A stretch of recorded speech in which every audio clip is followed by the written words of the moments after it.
Red, you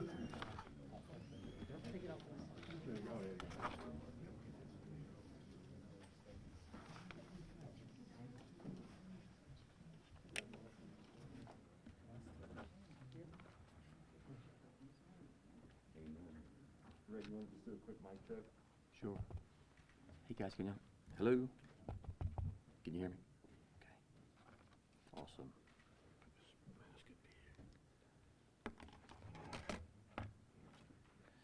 Welcome, members of the press, ladies and gentlemen. My name is Rhett DeHart. I'm the acting United States Attorney in the District of South Carolina. Today we're announcing a 46-count indictment charging 13 defendants in a violent street gang called the West Cache Gang. This gang originated in West Ashley, South Carolina, and it is a drug trafficking organization that has distributed cocaine, heroin, and methamphetamine throughout the Lowcountry. And the evidence will show that it is also engaged in multiple shootings in furtherance of this drug trafficking operation. Ladies and gentlemen, unfortunately and undeniably, we're in a violent crime surge in the United States. South Carolina had more murders last year than any year since 1960. The city of Chicago had a 50% increase in murders last year. Seattle had a 75% increase in murders last year.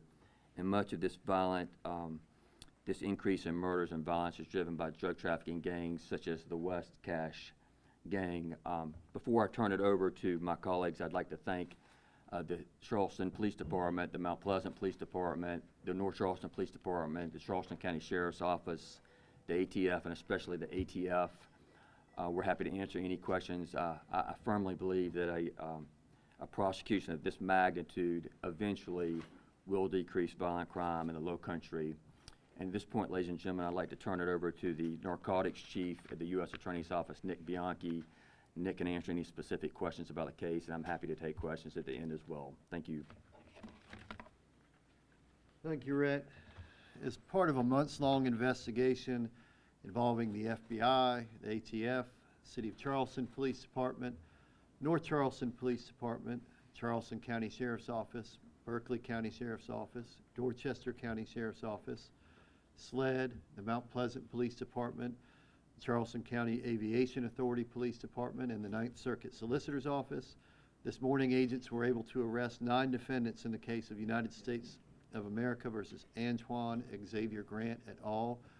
4 defendants remain to be apprehended, but that's an ongoing thing we're working on. Those in custody are Antoine Xavier Grant, a.k.a. Twan, Tevin Jermaine Fulmore, a.k.a. Goon, Zyshawn Tremonte Dayon Gant, a.k.a. Z-Man, Rashad Montez Hayward Williams, a.k.a. Bula Bucks, DeAndre Markel Williams, a.k.a. Riley and Rilo, Essence Tamia Simonacrum, a.k.a. Poopy, Antonio Snipe Jr., a.k.a. Bruiser, Demetrius Samir Costin, a.k.a. Michi, and Jackie Benson. Now, the indictment alleges that starting in September of 2016 up to the present, 6 of those defendants I mentioned conspired to possess with intent to distribute cocaine, methamphetamine, heroin, and marijuana. For their respective drug charges, they could face up to 40 years in federal prison. Additionally, 4 of the defendants I mentioned have been charged with conspiring to make false statements to licensed firearms dealers in order to purchase firearms. And we also have 13 individual charges of lying to licensed firearms dealers in order to purchase firearms, including an AR-15 pistol, FN 5.7 pistols, and a Glock 29. The indictment alleges that those defendants lied to local licensed dealers, including Palmetto State Armory, ATP Gun Shop, Field and Stream, and Sportsman's Warehouse, by attesting that certain individuals were the true purchaser of the firearm when we allege that they were not in fact. Each of the firearm-related counts carries up to 10 years in federal prison. We've also charged 5 of the defendants that I mentioned with using telephones to facilitate their drug trafficking conspiracy. That carries up to 4 years in prison. Finally, we've got multiple charges for felon in possession of firearms and ammunition, possession of firearms in furtherance of drug trafficking, and possession with intent to distribute various drugs. Each of those charges can carry up to between 5 and 40 years in federal prison. As Acting U.S. Attorney DeHart said, we would not be here without the unwavering cooperation and investigative leadership of all of the agencies that I mentioned earlier. And at this time, I'd like to introduce the Acting Assistant Special in Charge of the FBI in South Carolina, Tom Sangaraf.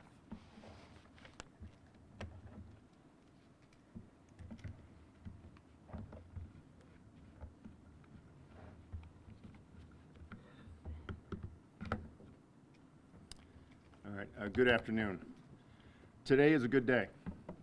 This morning, multiple arrest warrants issued by the U.S. District Court here in Charleston were executed without incident, except for that. We dismantled an association that is alleged to have been involved in drug trafficking and the illegal procurement of firearms that no doubt would have been used in a violent fashion. So yes, this is a good day.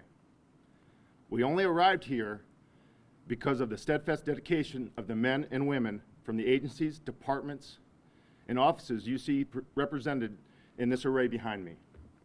This was an investigation that lasted over a year in the middle of a pandemic. It consumed untold number of hours, resources, and called upon investigators to assume great personal risks. On behalf of the FBI, I want to thank our law enforcement partners here, especially the men and women of the Lowcountry Violent Crime Task Force, for their commitment to their communities they selflessly serve every day. Unfortunately, with these arrests, we know we did not end the drug dealing and the violence that will plague us all. However, we will continue to meet those challenges every day. We will not tire, we will not wait. To those that continue to participate in these kinds of criminal endeavors, know that your day of reckoning is also coming. Dedicated agents, deputies, police officers, and task force officers across the state will not cease in their efforts to put a stop to your criminal activities. Thank you. And now I'll call ATF SAC Vincent Pelosi. Thanks, appreciate it. Good afternoon, everybody. As you said, my name's Vince Palazzi, and I'm the Special Agent in charge for the Bureau of Alcohol, Tobacco, Firearms, and Explosives, Charlotte Field Division. Like everybody, I want to thank Rhett DeHart, the Acting U.S. Attorney, and his staff, and all of his lawyers for their unwavering support, because without it, we certainly wouldn't be here today in front of all of you. Enforcement leaders behind me, and their dedicated investigators. Just incredible commitment on the part of everyone involved.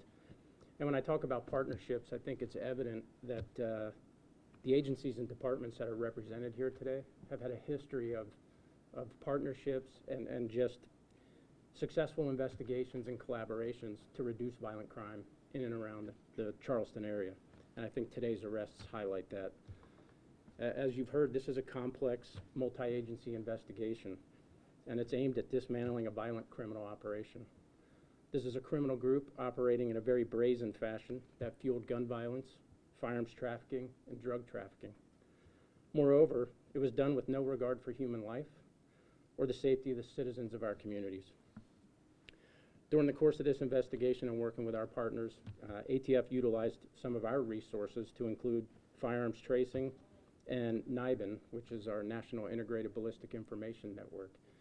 NIBIN is the only national network that allows for the capture and comparison of ballistic evidence, and the sole purpose of that is to link shootings and reduce violent crime.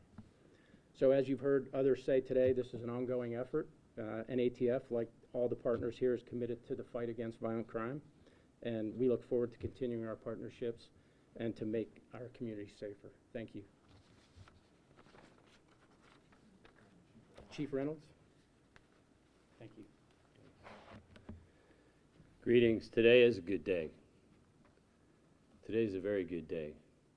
We have a violent crime problem in this country, in this state, in this Lowcountry region, and in our city. And we need to do something about it. And we're doing that today.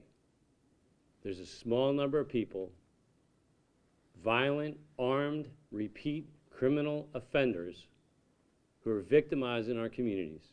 And I'm tired of standing at the crime scenes, listening to the sound of wailing mothers who've just lost their children. We've had 2 more this week. I'm tired of it. And I look around me and I see a picture of collaboration and partnership like I've never seen before.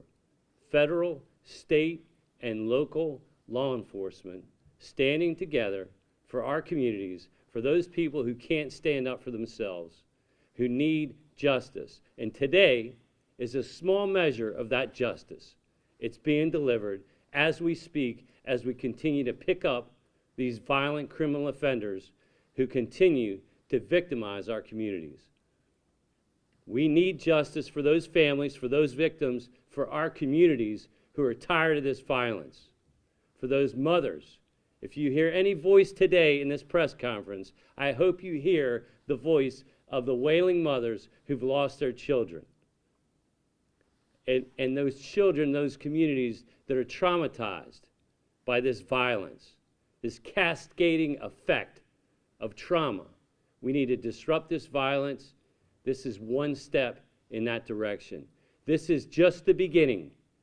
This is the beginning of an effort to hold those accountable who are responsible for this continuing violence in our communities. It's a shared responsibility. It's an important work. It's something that we all need to be a part of. I'm proud to sit here and stand here with everybody who's collectively working on this at great risk, at great effort, to make sure that we keep our communities safe, that we protect and serve our communities, that we help our families. This is a good day. It's not the end, it's the beginning. It's a good day to celebrate justice. We have a lot more work to do, and we can only do it together in law enforcement, with all of our partners, and with all of our communities together. And I'll introduce Sheriff Graziano, whose team has been a big part of this effort. Thank you. Good afternoon. Today is not only a good day, it's a great day. As you heard already, it's been a 1.5-year long investigation involving guns, illegal drug trade, violent crimes, gangs. Investigations were focused on the worst offenders. This investigation was focused on the worst offenders in our communities, some of which were out on bond, some of which were out on parole, and some of which were on an ankle monitor, if that tells you anything. Thumbing their noses to the system, to authority, and disrupting the safety of our community. This is our community, and we're taking it back today. So today is a great day. This investigation, you heard already, was a collaboration of local, federal, and state officials from all over. You see the folks standing up here from Somerville to North Charleston to Mount Pleasant, Berkeley County, and all the federal officials as well, with the U.S. Attorney's Office. During the investigation, our personnel extended thousands of man hours and woman hours, I'll give you that. Recovered a number of handguns and some rifles that were used in shootings across jurisdictions, not just here in Charleston, but across jurisdictions. They seized a plethora of drugs, a multitude of drugs, different variety of drugs, some of which they told you about here, which are no longer on our streets. And that doesn't include today's seizures. My message is to our community, and I don't think I can say it better than Chief Reynolds, because he's, and Chief Burgess, we get very passionate about this. But my message is simple. We're not finished, and we are not going to stop until our communities are safe again. When our kids can go outside without the fear of a stray bullet ripping through their neighborhood while they're trying to play and be kids. This is the beginning, and I can promise you this. All of us standing here are committed, all of us, to put an end to these senseless killings and the violence that's on our streets in Charleston County and surrounding counties. If it's your choice to stay engaged in these activities, I promise you, we will find you and we will put you away for a very long time. I promise you that. And I want to turn it over to Don Wood, FBI. Sorry. Ladies and gentlemen, FBI. Thank you, Sheriff. That concludes our press conference. If you have questions for these principals, we're not going to take them in this setting. If you want to grab them individually and or a member of their staff or their public information officer, feel free to do so, see if they can accommodate you. Otherwise, I want to say a huge thank you to Charleston Police Department, Chief Reynolds, and his staff for hosting us here today. Really do appreciate it. Thank you very much. And thank everybody for coming out. Thank you.